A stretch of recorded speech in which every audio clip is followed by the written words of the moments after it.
بسم اللہ الرحمن الرحیم الحمد للہ والصلاة والسلام علی اہلہا۔ ناظرین محترم، نہج البلاغہ کلمات قصار نمبر 56 پہ آج گفتگو کریں گے۔ استاد محترم، اس حدیث میں امیر المومنین نے انسانی زندگی کے اصول میں سے ایک اصول کی طرف اشارہ کیا ہے۔ فرماتے ہیں الغنی فی الغربۃ وطن، کہ دولت ہو تو انسان پردیس میں بھی دیس میں ہی ہوتا ہے، والفقر فی الوطن غربۃ، اور اگر انسان مفلس ہو تو وہ دیس میں بھی پردیس ہوتا ہے۔ یعنی یہاں پر امیر المومنین نے بیان کیا ہے کہ بے وطن کون ہوتا ہے، تو یہ کس طرح ممکن ہوتا ہے کہ انسان اپنے وطن میں بھی ہو تو مولا فرماتا ہے اگر مفلس ہو تو انسان بے وطن ہوتا ہے۔ بسم اللہ الرحمن الرحیم۔ اس حدیث مبارکہ پہ اگر ہم غور کرتے ہیں تو اس کا ایک مرکزی نقطہ اس میں ابھرتا ہے، وہ ہے انسان کا غنی ہونا۔ فرماتے ہیں کہ اگر ایک انسان صاحب مال ہے، صاحب ثروت ہے، تو وہ اگر سفر میں بھی چلا جائے، یعنی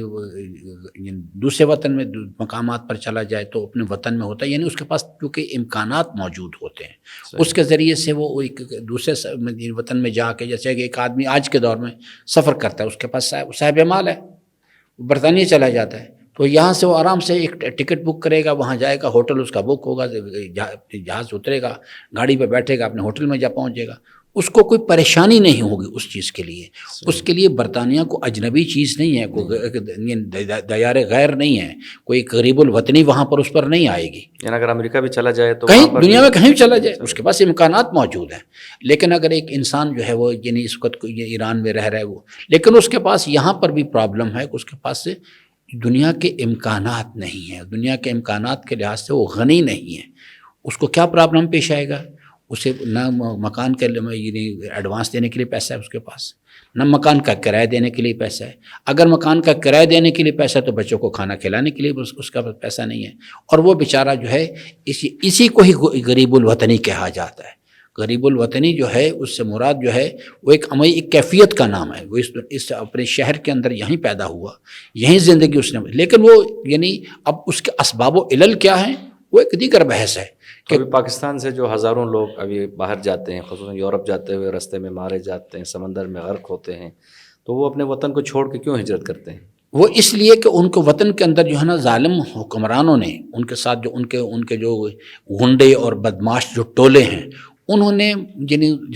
حضرت کا فرمان ہے نا کہ کسی ایک محلے کے اندر کسی ایک آدمی کا رات کو بھوکا سونا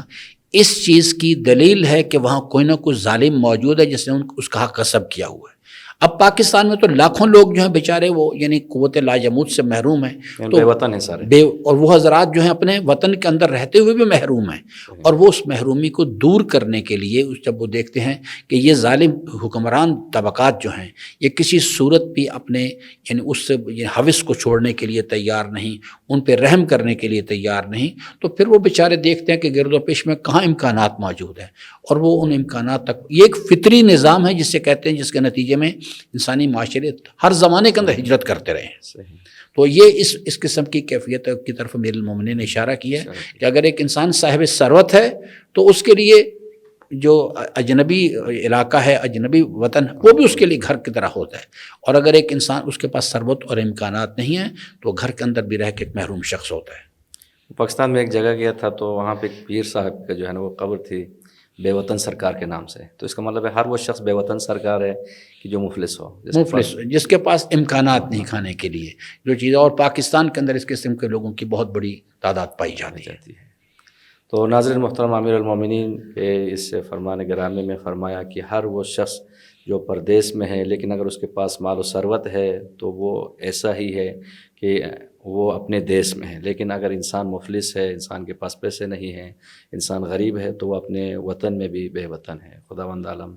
ہم سب کو قرآن و اہل بیت کی تعلیمات کی روشنی میں زندگی بسر کرنے کی توفیق عطا فرمائے۔